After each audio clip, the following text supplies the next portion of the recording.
Meus irmãos, a paz do Senhor Jesus Cristo, nós estamos hoje aqui para poder trazer a 8ª lição da nossa revista da Escola Bíblica Dominical.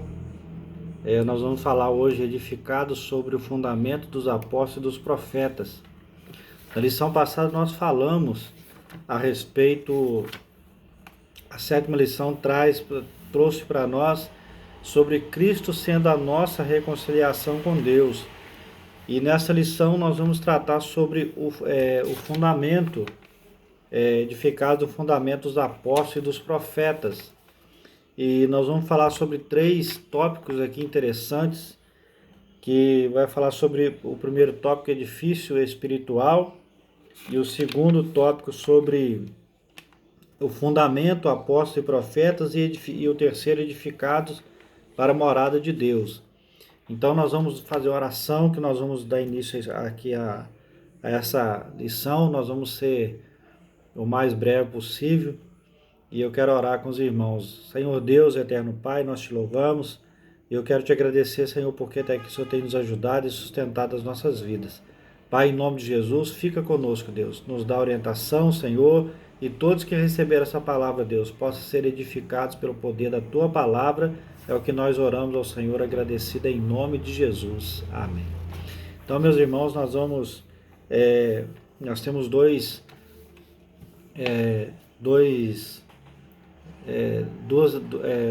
textos para que nós possamos meditar, né, como base dessa lição. O texto lá na carta de Paulo aos Efésios, capítulo 2, verso 20, 21 e 22, ele vai falar edificado sobre o fundamento dos apóstolos e dos profetas, de que Jesus Cristo é a principal pedra de esquina, no qual todo edifício bem ajustado cresce para templo santo no Senhor, no qual também vós juntamente sois edificados para a morada de Deus no Espírito. E também o livro, o Evangelho de Mateus, capítulo de número 7, versículo 24 ao 27, que vai falar assim: todo aquele que, pois, escuta essas minhas palavras e as pratica, assemelhá-lo-ei ao homem prudente que edificou a sua casa sobre a rocha, e desceu a chuva, correu rios, assopraram ventos, combateram a casa e não caiu, porque estava edificada sobre a rocha. E aquele que ouve essas minhas palavras e não as cumpre, compará-lo-ei ao homem insensato que edificou a sua casa sobre a areia, e desceu a chuva, e correram rios, e assopraram ventos, e combateram aquela casa, e caiu, e foi grande a sua queda. Então, nessa lição, meus irmãos, nós vamos falar sobre fundamentos, sobre edificação, né?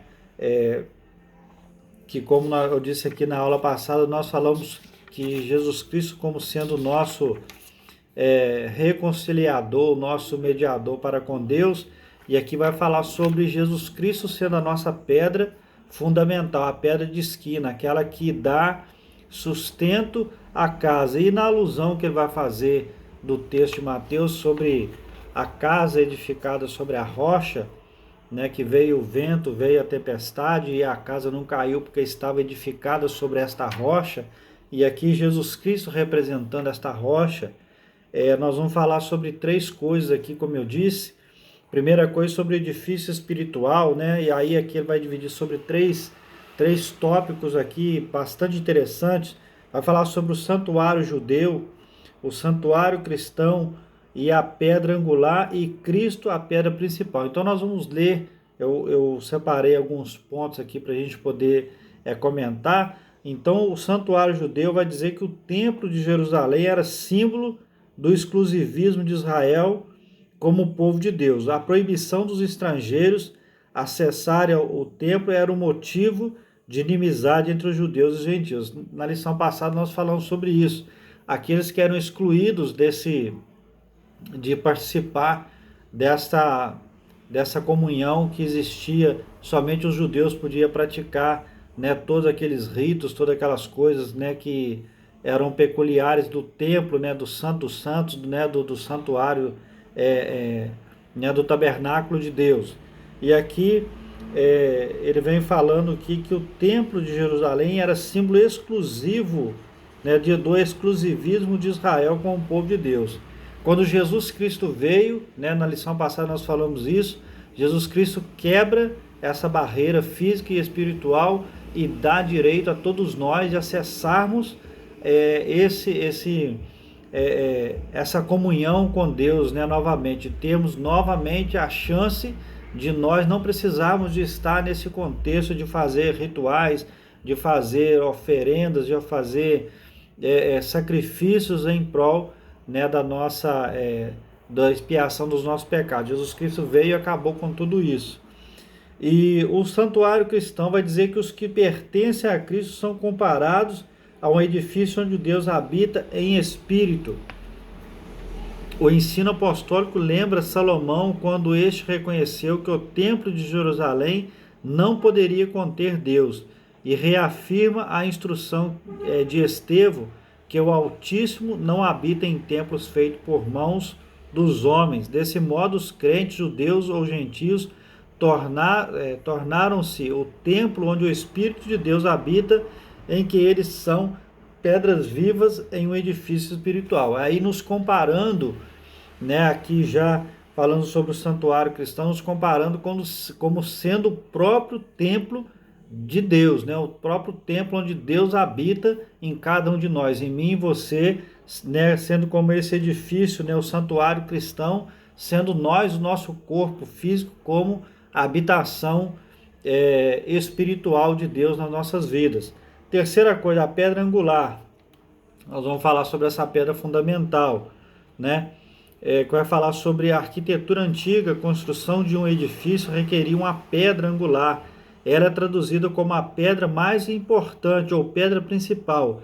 Era posta no canto do prédio para sustentar o alicerce, firmar e unir toda a estrutura e manter as paredes em linha reta. Então, essa pedra fundamental, ela tinha esse objetivo de equiparar o edifício, de não deixar que nada saísse fora daquele prumo, fora daquela direção. Então, quando ele vai falar sobre a pedra angular, Jesus Cristo veio para quê? Para colocar um ponto final e estabelecer um conserto, estabelecer um parâmetro para que nós possamos, né, ter como base esta pedra, né? Ou seja, quando Jesus diz para Pedro, quem diz que sou, né, nessa conversa que ele teve, e Pedro confessa que Jesus Cristo era o Filho de Deus, ele disse, olha, sobre esta pedra edificarei a minha igreja, e as portas do inferno não prevalecerão contra a minha igreja. O que Jesus Cristo estava dizendo? Que diante da confissão de Pedro, que Jesus era o Filho de Deus, ele edificaria a sua igreja. E as portas do inferno nada poderia combater contra a igreja do Senhor. Então, ou seja, essa pedra angular, essa pedra principal, nessa pedra de esquina, esse alicerce, nada menos do que o próprio Jesus Cristo nas nossas vidas. Nós temos que ter essa consciência. A nossa pedra fundamental é Jesus Cristo. Quando faz, né, como eu disse aqui, o texto de Mateus, quando faz alusão a essa casa construída sobre a rocha, sobre a pedra, essa rocha, essa pedra seria o próprio Jesus Cristo. Aquele que está edificado sobre essa rocha, ele não tem que temer, porque se ele está sobre essa rocha, nada poderá fazer com que nós possamos sair fora do prumo, fora da linha, porque nós estamos edificados sobre a pedra principal, que é Jesus Cristo, nas nossas vidas como cristãos. Terceira coisa, Cristo, a pedra principal. A identificação de Cristo como a pedra angular remonta à profecia messiânica, em que a pedra rejeitada tornou-se cabeça de esquina. Ele mesmo afirmou ser a cabeça de esquina. Então, como eu disse aqui, o próprio Jesus traz essa afirmação de ser a pedra de esquina. E uma coisa que me chama a atenção, né, no 3 aqui que a gente falou, ele vai dizer, vai fazer um comentário aqui que eu queria deixar, voltando um pouquinho aqui para a gente entender. Ele vai dizer assim, para se ter ideia, uma ideia dessa dimensão em que uma das escavações no local do templo em Jerusalém foi encontrado um monólito com cerca de 12 metros de comprimento. Quer dizer, uma pedra, né, ele vai fazer alusão a uma escavação, né, que aconteceu um tempo aí, que encontraram a pedra de 12 metros como sendo a pedra principal desse templo. Então imagina a dimensão, né, de 12 metros, uma pedra de 12 metros. Não, claro que não é nenhum comparativo a Jesus, mas para se ter ideia de como que era importante ter essa pedra, ter essa direção, como ter base, né, nessa pedra, para que nada pudesse sair fora daquilo que foi estabelecido. Então Jesus Cristo, nessa afirmativa dele ser a própria pedra de esquina, o próprio aquele que traria a direção para a vida de muitas pessoas, né? Nós podemos afirmar que hoje ainda Jesus, ele é a nossa pedra fundamental. Ele é aquele que nos dá o nosso norte, né? A nossa direção, e certamente é a única direção que nós podemos ter certeza que nós não vamos errar o caminho. E a terceira e a segunda lição, e a segundo tópico, vai dizer que o fundamento, né, dos apóstolos, dos profetas, nós vamos falar aqui sobre, quando diz a Bíblia, fala sobre que eles cresciam em conhecimento, né, e na doutrina dos apóstolos, né, nós vamos entender que quando os apóstolos de Jesus começaram a pregar a palavra de Deus, né, nós vamos ver que aqui há algumas coisas acerca de o que eles aprenderam com Jesus, na verdade. Então vamos ver aqui. O termo grego apóstolo é usado para enviado ou mensageiro. O apóstolo é encontrado, centrado na natureza da missão de Cristo, que foi enviado para ser o Salvador do mundo. Então, meus irmãos, aqui o sentido de ser apóstolo, de ser discípulo de Jesus, tem essa conotação de mensageiro, de enviado, de levar as boas novas de salvação.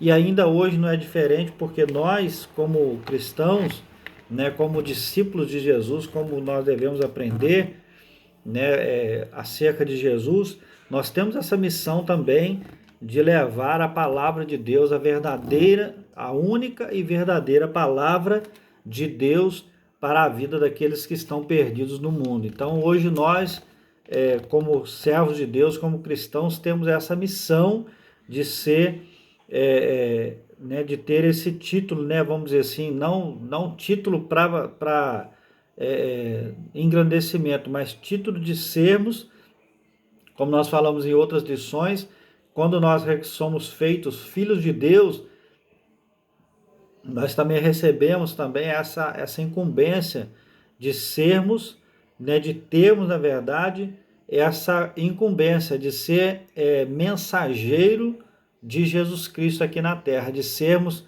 como a palavra de Deus diz, de nós sermos embaixadores de Cristo aqui na terra, para que nós possamos propagar o evangelho de Jesus Cristo. A segunda coisa, a doutrina dos apóstolos. Embora não se possa desassociar das pessoas o ofício que ocupam, o que constitui o fundamento da igreja não são os apóstolos em si, mas a doutrina que eles ensinavam, ou seja, as escrituras.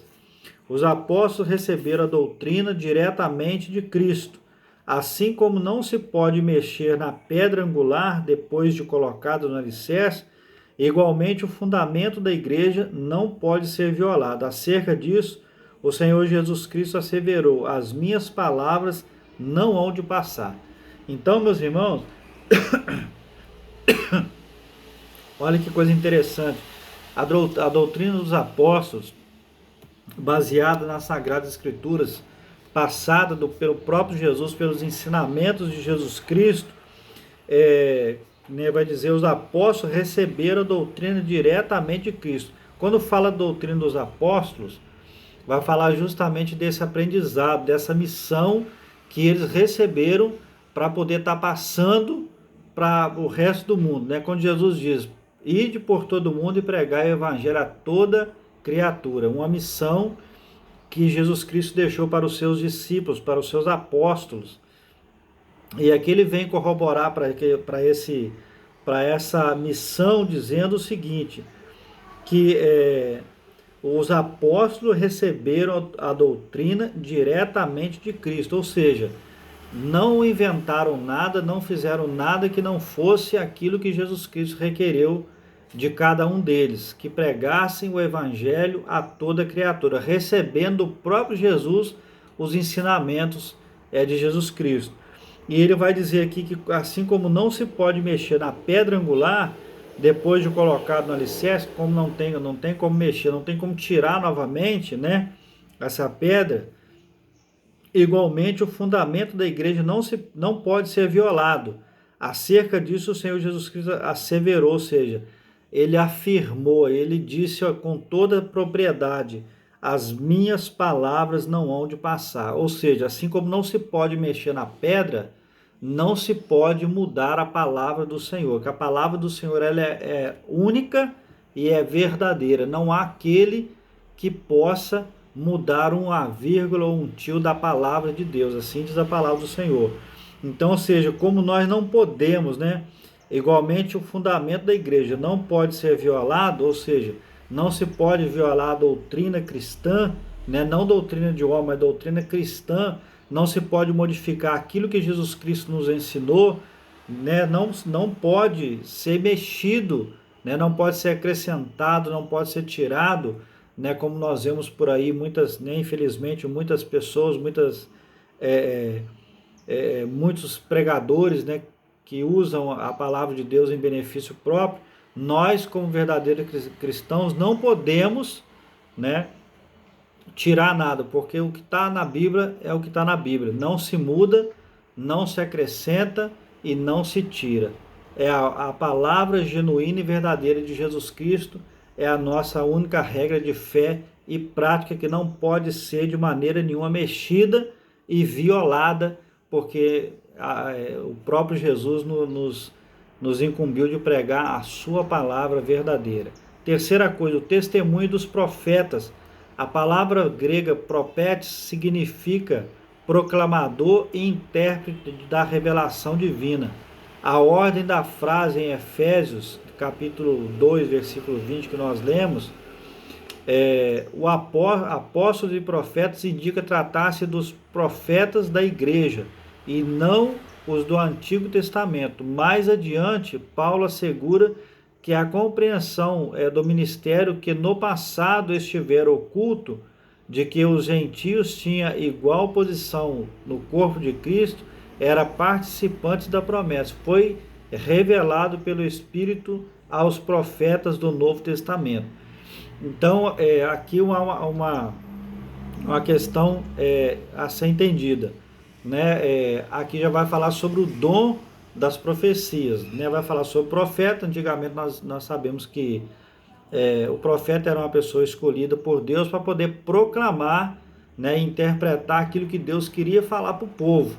Mas aqui ele vai dizer que no Novo Testamento já vem mudando essa conotação, trazendo o profeta como a profecia, na verdade, como um dom, né, que Deus, né, confere a quem Ele quer, para poder dizer que os gentios tinham igual posição no corpo de Cristo e eram participantes da promessa. Foi revelado pelo Espírito Santo aos profetas do Novo Testamento. Então, ou seja, mas existiu profeta no Novo Testamento? Claro que existiu.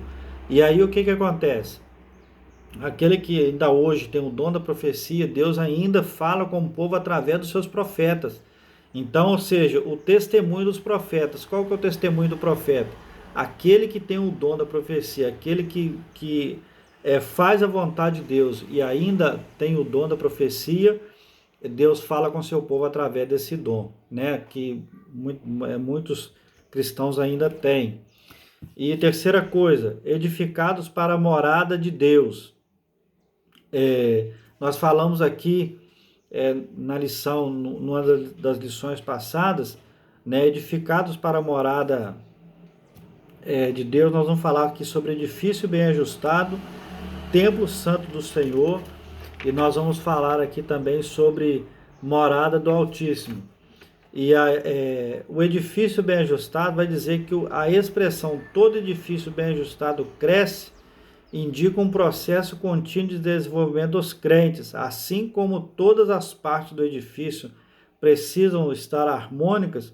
O crescimento da igreja depende de tudo bem ajustado a Cristo. Então aqui, irmãos, ele vai dizer, e aí vai continuar o desenvolvimento, prossegue até alcançar a medida completa de Cristo, pois todo crente bem ajustado torna-se templo santo do Senhor. Aqui nós falamos na aula passada sobre questão de caráter, de moral, de ética cristã, e sobre o processo de santificação. Então, o que acontece? O edifício bem ajustado, se um edifício, fisicamente falando, se um prédio não for bem construído, certamente em algum momento ele vai ruir, em algum momento ele vai cair, porque se ele não tiver uma boa construção, um bom alicerce, não for bem ajustado, bem aprumado, bem arquitetado, um certo dia ele vai com certeza trazer transtorno, trazer problema, como eu disse, vai ruir, e aí vai causar uma grande tragédia. E quando vai falar sobre, indica que esse edifício bem ajustado, ele indica um processo contínuo de desenvolvimento do crente, é justamente isso que eu estou dizendo, é o processo que nós como cristãos devemos buscar, um processo de santificação para que nós possamos alcançar o favor de Deus e alcançar as bênçãos, como está na revista, as bênçãos espirituais que nós alcançaremos quando nós formos morar com Jesus.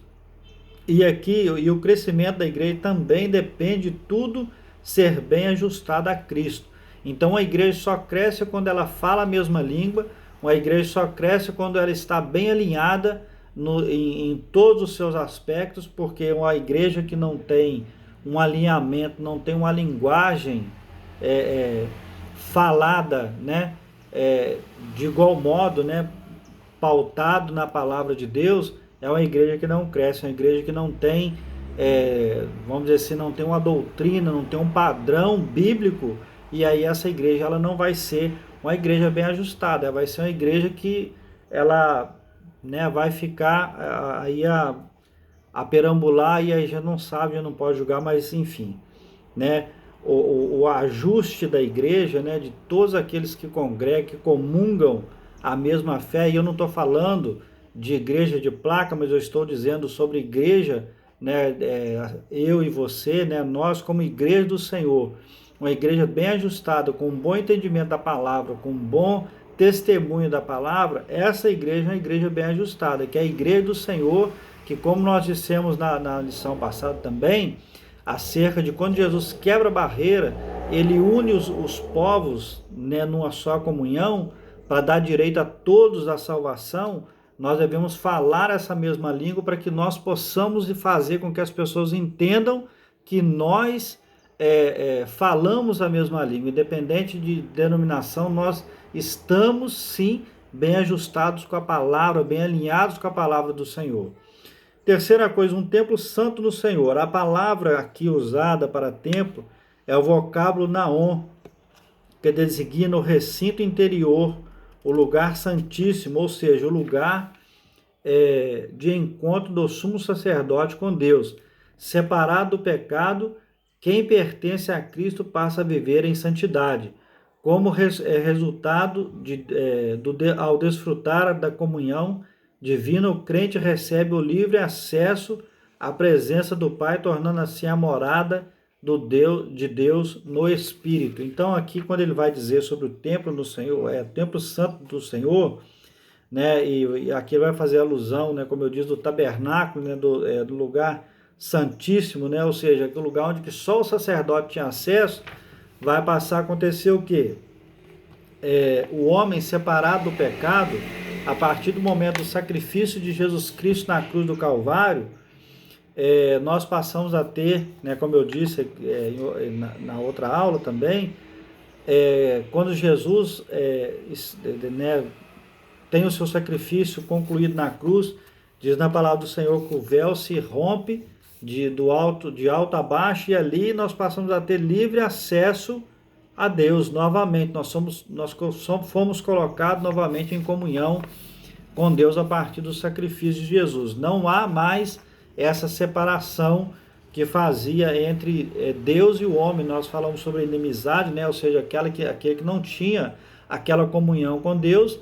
Então, a partir desse momento, nós passamos, né? Vai falar que separado do pecado, quem pertence a Cristo passa a viver em santidade. Então, ou seja, a partir do momento em que eu aceito, que eu descubro que a minha vida se torna melhor em Jesus Cristo, eu vou ser separado do pecado, né? Tudo aquilo que me prende ao mundo, eu vou viver uma vida de santidade ao lado do Senhor, e com isso eu posso, como resultado disso, eu posso desfrutar da comunhão divina, e o crente recebe livre acesso à presença do Pai, tornando assim a morada de Deus no Espírito. Ou seja, Deus passa a habitar através de nós, né? Em nós através do Espírito Santo, e aí nós podemos desfrutar dessa comunhão com Deus, separados, livres daquilo que nos prendia ao mundo, do pecado que nos fazia a separação entre nós e Deus.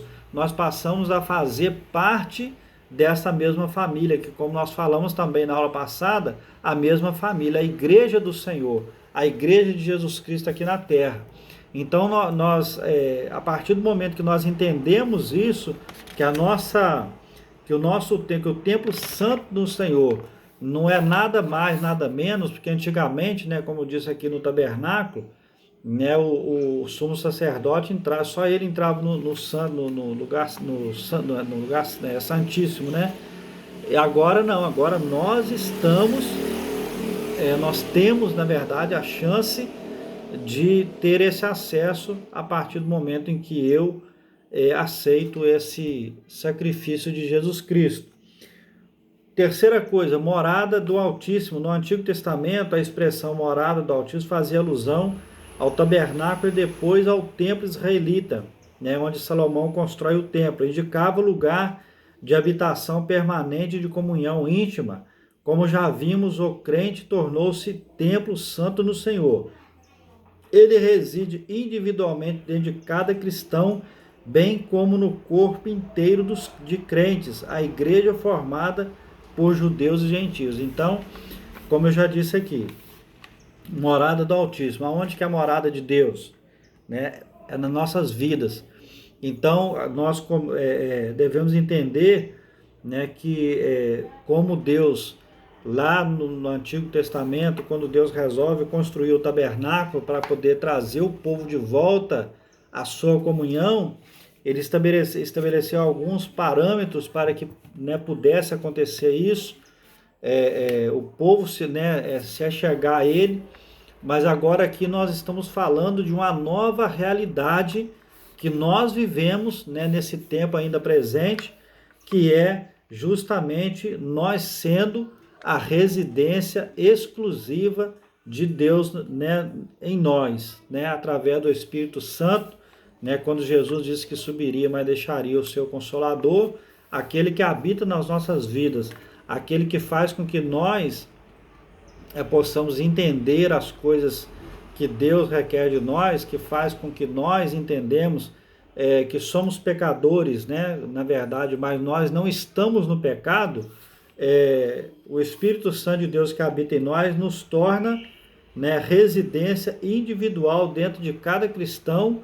Ele torna, a partir do momento em que eu estou ligado em Jesus Cristo, o Espírito Santo de Deus faz morada em mim e me convence do pecado, do juízo e da justiça, e faz com que eu me torne a cada dia um crente, um cristão melhor. E a conclusão da revista vai dizer assim, ó: a comparação da igreja como edifício em construção indica que estamos em processo de aperfeiçoamento até que todos cheguemos à unidade da fé. A pedra angular, que é o próprio Jesus Cristo, não pode ser substituída. A doutrina dos apóstolos e o testemunho dos profetas não podem ser revogados. Então, a nossa comparação da nossa vida cristã como um edifício em construção, né? Nós vamos entender que um edifício, né, um prédio, uma casa, na verdade, para ser construída, ela demanda um tempo e ela demanda um planejamento, ela demanda cuidados, né, assim como a nossa vida cristã. O nosso processo de santificação, o nosso processo para alcançar a salvação é exatamente isso. É um processo que nós devemos ter cuidado, nós devemos ter zelo, nós devemos saber o terreno que nós estamos construindo, aonde eu posso chegar. Nós devemos entender que a cada dia eu devo procurar me aperfeiçoar para que eu possa alcançar, chegar no final de tudo e eu dizer, olha, acabei a carreira, combati o bom combate e guardei a minha fé, como o apóstolo Paulo diz.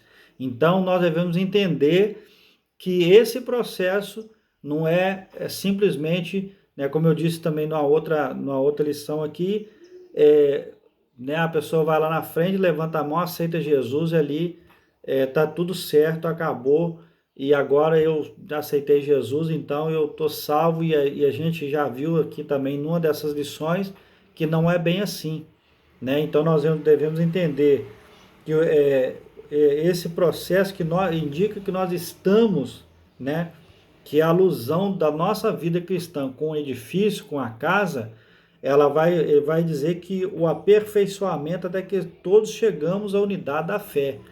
E a pedra angular, que é o próprio Cristo, não pode ser substituída da nossa vida.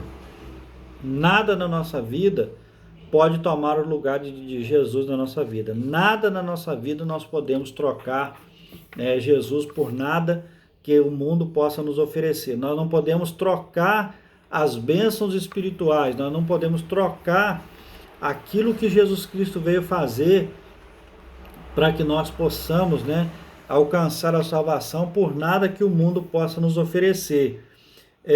E assim a doutrina dos apóstolos e o testemunho dos profetas não podem ser revogados. E agora nós falando sobre os profetas da antiguidade, todos aqueles que sofreram por amor à obra de Deus, sofreram por pregar a palavra de Deus, né, como nós vimos aqui sobre os profetas sendo como intérpretes, ou seja, boca de Deus, para entregar um recado de Deus, que sofreram perseguições, foram mortos por amor à palavra, assim como no Novo Testamento, né, os mártires da fé, né, que sofreram perseguições, foram mortos porque não recusaram, né, não negaram a Jesus Cristo, não negaram a fé em Jesus Cristo. Isso não pode ser revogado. Então, nas nossas vidas, a partir do momento que eu confesso Jesus como meu Senhor e Salvador, e de coração, em momento nenhum eu posso negar a minha fé. Então, nessa revista, nessa lição que nós estamos tratando hoje, né, que nós falamos sobre edificado sobre o fundamento dos apóstolos do profeta, o único fundamento que nós não podemos abrir mão, Jesus Cristo em nossas vidas, a palavra de Deus em nossa vida. Né? Nós não podemos nós não podemos, na verdade, abrir mão dessa palavra, da palavra de Deus, que é genuína, que é verdadeira, que é certa, que não mente, que não tem, que não traz dúvida, que não traz acepção de pessoas. A palavra de Deus que entra na minha vida, entra na sua vida, modifica a minha vida, transforma a minha vida para melhor, e nós não podemos abrir mão disso. Então, a edificação das nossas vidas na palavra de Deus, a edificação das nossas vidas através do sacrifício de Jesus Cristo é o que nos confere a bênção da salvação, e a gente não deve trocar isso por nada. E eu quero aqui dizer também, né, que essa lição, nessa revista, ela está trazendo um tema bastante interessante, né, que eu não disse no início, mas a igreja eleita. Nós estamos falando sobre esse assunto, a igreja eleita. Quem são os eleitos do Senhor? Né, uma igreja redimida pelo sangue de Cristo e selada com o Espírito Santo da promessa. Quando Jesus foi assunto ao céu, ele disse, olha, eu não vos deixarei órfão, mas enviarei o Consolador, que é o Espírito Santo, que, como eu disse, nos convence do pecado, da justiça e do juízo. Então, nesse trimestre nós estamos tratando desse assunto e as nossas lições estão sendo transmitidas aqui pelo canal do Facebook, né, da nossa igreja, ADMC Ubá Santa Bernadette, e também através do canal do YouTube, ADMC Santa Bernadette. Se você deseja depois acompanhar, você pode entrar lá, acessar e acompanhar as lições que estão sendo dadas. Então eu quero aqui agradecer, né, através do nosso pastor Oswaldo Lino, né, que é o nosso pastor ali da igreja de Santa Bernadette, né, que assim que possível, assim que for liberado, nós retomaremos os nossos cultos normais ali na igreja. Então, você é o nosso convidado de acompanhar aqui através das redes sociais, né, as nossas lives, tem as lives dos jovens que estão sendo feitas também. Então, você não deixe de acessar lá o canal do YouTube, o canal do Facebook e acompanhar as nossas redes sociais. Eu quero te agradecer, eu quero orar pela sua vida e abençoar a sua vida em nome de Jesus. Senhor Deus, eterno Pai, Deus querido e santo, eu quero, meu Deus, em nome de Jesus, abençoar todos aqueles, Deus, que virão, Senhor, que ouvirão esse vídeo, Senhor. Pai querido, em nome de Jesus, derrama uma bênção, meu Deus, sem medida, recalcada e transbordante sobre a vida de todos aqueles, meu Deus, que assim, meu Deus, a crer que o Senhor é o único e suficiente Salvador das suas vidas, Deus. É em nome de Jesus nós oramos e já te agradecemos, ó Deus, em nome de Jesus. Que Deus te abençoe. Fique na paz do Senhor Jesus Cristo.